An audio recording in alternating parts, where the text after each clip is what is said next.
Hello दोस्तों, स्वागत है आप सभी का आपके अपने यूट्यूब चैनल मैथ्स वाटिका में। दोस्तों मैं हूं रूपेश यादव और इस वीडियो में हम लोग क्यूब रूट के ट्रिक को देखेंगे, यानी कि घनमूल निकालने के ट्रिक को देखेंगे। इसके बाद जो आने वाला वीडियो होगा उसमें हम लोग वर्गमूल निकालना भी सीखेंगे, साथ में वैसे संख्याओं का भी वर्गमूल निकालना सीखेंगे जो कि पूर्ण वर्ग संख्या नहीं होगा। इसके अलावा वैसी संख्याओं का भी वर्गमूल निकालना हम लोग सीखेंगे जिसके बीच में पॉइंट मिलेगा, और इसके बाद हम लोग स्क्वायर करना भी सीखेंगे। यानी इस वीडियो सीरीज के अंदर इन सभी चीज़ों को हम लोग बारी बारी से पढ़ेंगे। हर एक टॉपिक से, हर एक पॉइंट से आपके एग्जाम में क्वेश्चंस बहुत ही ज़्यादा पूछे जाते हैं, इसलिए इसके बाद भी आने वाले वीडियोस को आप देखते रहिएगा। तो चलिए सबसे पहले हम लोग घनमूल निकालना सीखते हैं। जैसे किसी भी संख्या के ऊपर सीधे रूट लगा होता है तो हम लोग उसका वर्गमूल निकालते हैं। जैसे 64 के ऊपर रूट लगा होगा, इसका मतलब हम समझते हैं कि हमें 64 का वर्गमूल निकालना है। लेकिन यहाँ पे जो करनी है उसमें अगर 3 लगा दे, इसका मतलब हो जाता है कि अब 64 का हमें घनमूल निकालना है। या फिर इसको हम ऐसे भी लिख सकते हैं, अगर 64 का पावर 1/3 भी लिख दे तो इसका मतलब भी वही हुआ कि हमें 64 का निकालना है घनमूल। तो पावर 1/3 रहे या करनी में 3 रहे, दोनों का मतलब घनमूल होता है। अब घनमूल कैसे निकालेंगे, तो देखिए 64 का घनमूल वही संख्या होगा जिसको 3 बार गुना करने पर 64 आएगा। तो ऐसी संख्या 4 हो जाएगी, क्योंकि 4 को आप 3 बार गुना करिएगा 64 हो जाएगा, 4 गुने 4 गुने 4। उसी तरीके से अगर आपसे पूछा जाए कि 27 का घनमूल क्या होगा, तो 27 का घनमूल वह संख्या होगा जिसको 3 बार गुना करने पे 27 आ जाए। तो वैसी संख्या 3 होगी, तो 27 का घनमूल 3 हो जाएगा। तो छोटी छोटी संख्याओं को तो आप देख के बता देते हैं कि इसका घनमूल क्या होगा, लेकिन जब बड़ा संख्या होता है वहाँ पे आपको दिक्कत आ जाती है। लेकिन आज के बाद बिल्कुल भी दिक्कत नहीं आएगा। कोई भी क्वेश्चन होगा आप बस देखोगे और उसका आंसर बता दोगे। तो चलिए सबसे पहले पहला क्वेश्चन को हम लोग देखते हैं। हमें बताना है 3375 का घनमूल क्या होगा। घनमूल बताना है, और घन का मतलब 3 होता है, वर्ग का मतलब 2 होता है। न्यूमेरिकल वैल्यू आप याद रखिएगा, घन का मतलब कि पावर 3, घन का मतलब पावर 3 और वर्ग का मतलब होता है पावर 2। लेकिन यहाँ घन नहीं करना है, घनमूल करना है। तो एक चीज का ध्यान रहे कि इस संख्या का घनमूल वही होगा जिसके घन करने पर इतना आ जाए। जैसे 8 का घनमूल वही होगा जिसका घन करने पर 8 आए, तो ऐसा संख्या 2 है। तो सिमिलरली इसका घनमूल वही होगा जिसके घन करने पर इतना आ जाए। तो अब हमें देखिए क्या करना है, जब भी घनमूल निकालना होगा तो पीछे से आपको 3 अंक छांटना है, यानी कि पीछे से 3 अंक हटाना है। जब भी आपको घनमूल निकालना हो तो क्या करना है, पीछे से 3 अंक निकालना है, क्योंकि घन का मतलब ही होता है 3, इसलिए पीछे से 3 अंक छांट दिए। अब जिसको आप पीछे से हटा दिए हैं उसको मत देखिए, जो बच गया है उसके बारे में सोचना है। सोचना क्या है कि किसका घन करे कि या तो 3 आ जाए या 3 से कम आए, 3 से ज़्यादा नहीं आना चाहिए। जब भी आप किसी संख्या में भाग करते हैं तो क्या करते हैं, या तो पूरा पूरा लगाते हैं या फिर उससे कम रखते हैं। तो वही चीज़ यहाँ पे सोचना है कि हम किसका घन करें, क्योंकि इसका घनमूल तो वही होगा जिसके घन करने पर इतना आ जाए। इसी कारण से किसका घन करे कि या तो 3 आए या 3 से कम। तो अब सोचो जरा सा, 1 का घन तो 1 होता है, 1 का घन मतलब 1 गुने 1 गुने 1 तो 1 होगा, और 2 का घन कितना होता है 8। तो 2 का घन सूट नहीं किया यहाँ पे, 1 का घन सूट किया, तो हम क्या लिखे 1। पुनः सुनिए, पीछे से 3 अंक छांटिए, पीछे से 3 अंक छांटने के बाद जो बचा है उसके बारे में सोचना है। क्या सोचना है कि किसका घन करे कि या तो 3 आ जाए या 3 से कम, 3 से ज़्यादा नहीं आना चाहिए। तो 1 का घन करेंगे तो 1 आएगा, और 2 का घन 8 हो जाएगा। तो 2 का घन सूट नहीं किया, 1 का घन सूट किया, तो 1 लिखे। और एक काम और आपको करना है, क्वेश्चन के अंतिम में जो संख्या दिख रहा है उसको आप लिख दीजिए। तो क्वेश्चन के अंतिम में 5 है, 5 को इसके साथ लिख दीजिए, यानी कि 3375 का घनमूल आपका 15 हो जाएगा। 15 को आप 3 बार गुना करके चेक कर सकते हैं, वैल्यू आपका 3375 के बराबर आ जाएगा। यहाँ पे कुछ चीज़ों को आप समझ लीजिए।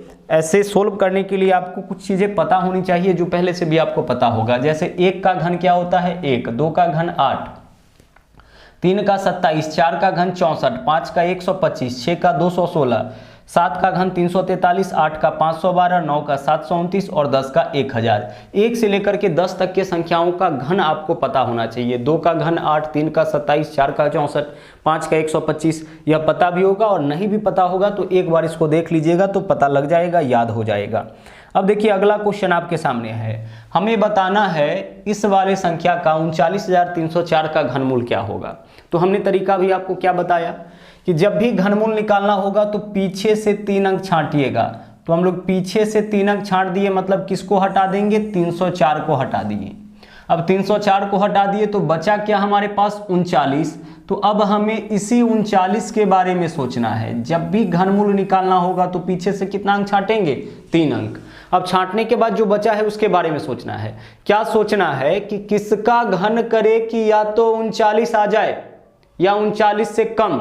39 से ज्यादा आना अच्छा बात नहीं है, या तो 39 या 39 से कम। तो सोचिए 3 का अगर आप घन करते हैं तो 27 और 4 का घन 64। देख लीजिए यहाँ से 3 का घन देखिए कितना, 27 और 4 का घन 64। तो 4 का घन तो सूट नहीं करेगा, 4 का घन तो, आगे बढ़ते हैं, 4 का घन तो सूट नहीं करेगा, 4 का घन तो 64 होता है। 3 का घन सूट करेगा 27। तो 3 का घन सूट किया है तो 3 लिखेंगे। ठीक है, किसका घन करे कि या तो 39 या उससे कम, तो 3 का घन 27, 4 का तो ज्यादा हो जाता है। और एक काम और करना है, क्वेश्चन के अंतिम में जो संख्या आपको दिखे उसको वैसे ही लिख देना है। तो अंतिम में 4 है तो 4 को आप लिख दीजिए वैसे ही, यानी हमारा आंसर क्या होगा, 34 हो जाएगा। ध्यान रहे कुछ और चीजें आपको आगे चल के जाननी है। हमेशा हम लोग इकाई स्थान पर 4 नहीं लिखते हैं, कभी कभी चेंज भी हो जाता है, जो आगे चल के हम आपको बताएंगे। ठीक है, चलिए अब यहाँ पे आ जाइए। इसका आपको निकालना है घनमूल। क्या करिएगा, जब भी घनमूल निकालना होगा पीछे से 3 अंक छांटेंगे। चलिए छांट दिए। अब जो बचा है उसके बारे में सोचना है। क्या सोचना है कि किसका घन करे कि या तो 15 आ जाए या 15 से कम।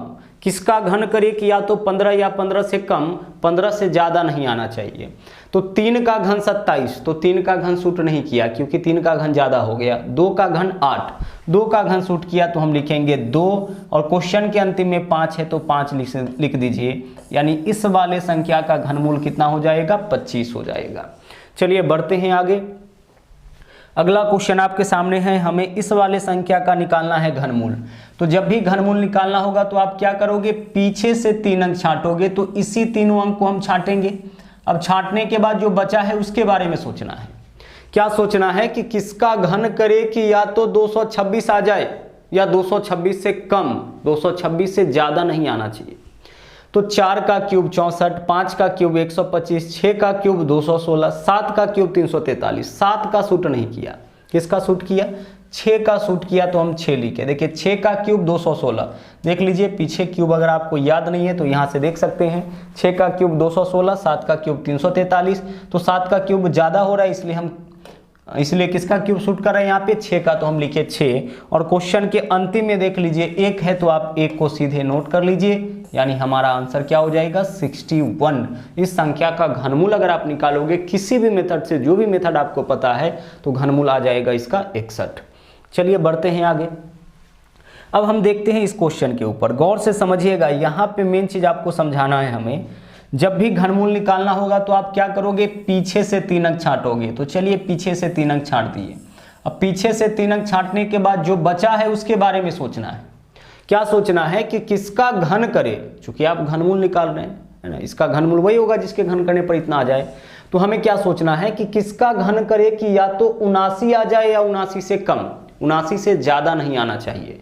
तो 4 का घन 64, 5 का घन 125, 4 का घन, 5 का घन सूट नहीं किया है, 4 का घन सूट किया है तो हम लिखेंगे 4, क्योंकि 4 का घन 64, 5 का करेंगे तो 125। 5 का घन ज्यादा हो जाएगा, यहाँ तो 79 ही है, तो 4 का घन सूट किया, लिखेंगे 4। और क्वेश्चन के अंतिम में देख लीजिए क्या है, 7। तो आप 7 को अगर इस बार सीधे लिखिएगा तो आपका आंसर क्या हो जाएगा, गलत हो जाएगा। आंसर क्या होगा, गलत हो जाएगा। क्यों गलत हो गया, तो आपको कुछ जगहों पे ध्यान रखना है। जब अंतिम अंक आप लिखिएगा तो कुछ जगहों पे ध्यान रखना है। कहाँ पे ध्यान रखना है, 2 जब मिले, मान लीजिए क्वेश्चन के अंतिम में 2 मिले तो 2 के लिए सीधे 2 मत लिखिए, 8 लिखिए। और अगर 8 मिले तो क्या लिखना है, 2, क्योंकि 2 का क्यूब करिए अंतिम में 8 मिलेगा, और 8 का क्यूब करिए 512, अंतिम में 2 मिलता है। तो 2 रहने पर 8 और 8 रहने पर क्या लिखना है, 2, और 3 रहने पर आपको लिखना है 7, और 7 रहने पर 3 लिखना है। और बाकी में सिर्फ आपको अंतिम अंक सीधे सीधे उतार देना है, बाकी कहीं कोई परेशानी नहीं है। लेकिन क्वेश्चन के लास्ट में 2 रहे तो क्या लिखना है 8, और 8 रहने पर 2, 3 रहने पर 7 और 7 रहने पर 3, बाकी कहीं कोई परेशानी नहीं। 1 है तो 1, 9 है तो 9 है ना, 4 है तो 4, 5 है तो 5, बाकी कहीं भी 0 है तो 0, बाकी कहीं कोई परेशानी नहीं होगा। बस इन जगहों पे देखिए 3 का क्यूब करिए अंतिम में क्या 7, 7 का क्यूब करिए अंतिम में क्या 3, तो इन जगहों पे चेंज हो जाता है। देख लीजिए यहां से भी आप देख सकते हैं, यहां से भी आप देख सकते हैं, देख लीजिए बस 2 वाला को हटाइए, यह 2 वाला है ठीक है, 2 वाला को देखिए, फिर 2 वाला के साथ 8 वाला पे आ जाइए, फिर आगे देखिए 3 वाला पे आ जाइए और फिर 7 वाला पे आ जाइए। 3 के क्यूब के अंतिम में क्या है 7, और 7 का घनमूल करेंगे अंतिम में क्या आएगा 3, 7 के क्यूब के अंतिम में क्या है 3, उसी तरह से 8 के क्यूब के अंतिम में क्या है 2, और 2 के क्यूब के अंतिम में क्या है 8, बाकी कहीं कोई चेंज नहीं। 4 तो 4, 5 तो 5, 6 तो 6, ठीक है, 9 तो 9, 0 तो 0, 1 तो 1, बाकी कहीं कोई परिवर्तन नहीं होता है। कहाँ कहाँ परिवर्तन होता है, अंतिम में अगर 2 रहे तो हमें क्या लिखना है 8 लिखना है, और 8 रहने पर 2, और 3 रहने पर 7, और 7 रहने पर 3। तो चलिए यह तो हमारा गलत हो गया, तो अब क्या होगा 3 अंक छाटेंगे, 79 किसका क्यूब करेंगे कि या तो 79 या उससे कम तो 4, और अंतिम में 7 है तो 7 के लिए क्या लिखना है हमें 3 लिखना है, यानी हमारा आंसर क्या हो जाएगा 43 हमारा आंसर हो जाएगा। ठीक है, थोड़ा सा हमें ध्यान देना है और आपका आंसर आ जाएगा, बिल्कुल भी वक्त आपको नहीं लगने वाला है इतना सोचने में। चलिए आगे आ जाइए। अब अगर हम इस क्वेश्चन की बात करें तो घनमूल निकालना है तो पीछे से 3 अंक छाटेंगे, चलिए छाट दिए। अब पीछे से 3 अंक छाटने के बाद जो बचा है उसके बारे में सोचना है। क्या सोचना है हमें कि किसका घन करे कि या तो 32 आ जाए या 32 से कम, 32 से ज़्यादा नहीं आना चाहिए, 32 से ज़्यादा नहीं आना चाहिए। किसका घन करे कि या तो 32 या उससे कम, तो 3 का घन 27, 4 का 64, 4 का घन सूट नहीं करेगा। 3 का घन सूट किया तो क्या लिखेंगे 3, और क्वेश्चन के अंतिम में 8 है तो क्या लिखना है 8 के लिए 2, 8 के लिए क्या लिखेंगे 2, और 2 के लिए 8, 3 के लिए 7 और 7 के लिए 3, बाकी सब के लिए सेम रहेगा। तो हमारा आंसर इस क्वेश्चन का क्या हो जाएगा 32, यानी कि 32 हमारा आंसर हो जाएगा। उसी तरीके से आगे बढ़िए। अगर हम आपसे कहें कि चलिए 729 का आप घनमूल बताइए कि क्या होगा 729 का, तो चलिए 729 का तो आप घनमूल निकाल सकते हैं। ऐसे अगर पावर 1/3 भी कर देंगे तो घनमूल ही होगा। अब यह छोटा संख्या है, सीधे आप देख के बता सकते हैं कि इसका घनमूल 9 होगा, लेकिन अभी जो मेथड आप सीखे हैं उस मेथड से निकालने के लिए चले जाएं तो चलिए पीछे से 3 अंक छाट दिए, तो छाट दिए। अब छांटने के बाद हमने क्या कहा कि पीछे से 3 अंक छाटिए, उसके बाद जो बचेगा उसके बारे में सोचना है। क्या सोचना है कि किसका क्यूब करे कि वह संख्या के बराबर या उससे कम आ जाए। लेकिन यहाँ 3 अंक छांटने के बाद कुछ बचा ही नहीं, तो जब कुछ बचे ही नहीं तो फिर हमें नहीं सोचना है। जो बचेगा उसके बारे में सोचना है, तो नहीं बचा है तो नहीं सोचना है, बस क्वेश्चन के अंतिम में जो है उसको लिख दीजिए। तो 9 है तो क्या लिखेंगे हम 9, 3 होता तो क्या लिखते 7, 7 होता तो क्या लिखते 3 लिखते। क्लियर। उसी तरीके से मान लीजिए कि आपको 64 का घनमूल बताना है कि क्या होगा। आप बोलोगे कि सर उस मेथड से अगर निकालने के लिए जाएंगे तो अंतिम से 3 अंक छाटिए, चलिए सब छट गया है ना, यहाँ तो 2 ही अंक है, कोई बात नहीं है, छाटने की आवश्यकता नहीं है। अंतिम में जो संख्या उसको लिख दीजिए, यही इसका घनमूल हो जाएगा। क्लियर। अब मेन बात जो यहाँ पे हमें बताना है वो यह है कि चलिए 729 का तो आप घनमूल निकाल लिए, ठीक है, 729 का तो आप घनमूल निकाल लिए कि कितना होगा। लेकिन अगर इसी में पॉइंट लगा दे, मान लीजिए यहाँ पे पॉइंट लगा देगा, अब आपसे पूछेगा कि भाई बताओ इसका घनमूल क्या होगा, तो सबसे पहले पॉइंट को आप भूल जाइए, 729 का घनमूल निकालिए कितना होगा 9 होगा।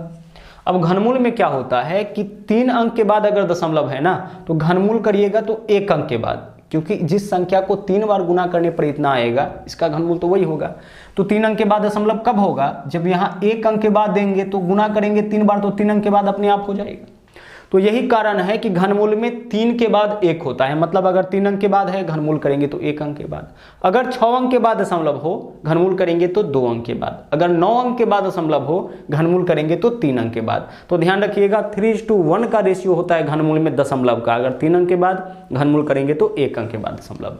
तो इस वीडियो में हम लोग घनमूल निकालना सीखे हैं। उम्मीद है कि यह वीडियो आपको पसंद आया होगा, और हाँ, यदि आप हमारे चैनल पर नए हैं तो इस चैनल को सब्सक्राइब जरूर करें। इसके अलावा लाइक, शेयर और कमेंट भी करते रहे। तो मिलते हैं अगले वीडियो में फिर से एक नए ट्रिक के साथ, नए कॉन्सेप्ट के साथ। थैंक यू, जय हिंद।